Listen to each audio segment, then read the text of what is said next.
உடல்நலக் குறைவு காரணமாக தொடர்ந்து சென்னையில் தனியார் மருத்துவமனையில் அனுமதிக்கப்பட்டுள்ள இயக்குநர் பாரதி ராஜாவுக்கு 3வது நாளாக தீவிர சிகிச்சை பிரிவில் சிகிச்சை அளிக்கப்படுவதாக மருத்துவர்கள் கூறியுள்ளனர்.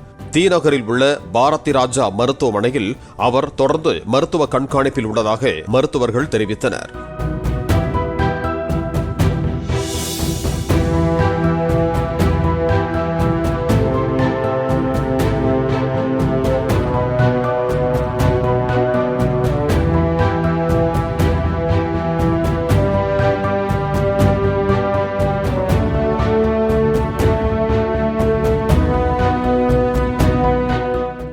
பிளே ஸ்டோர் மற்றும் ஆப் ஸ்டோரில் இருந்து பாலிமர் செயலியை QR கோடு மூலம் பதிவிறக்கம் செய்யுங்கள். செய்திகளை உடனுக்குடன் பெறுங்கள்.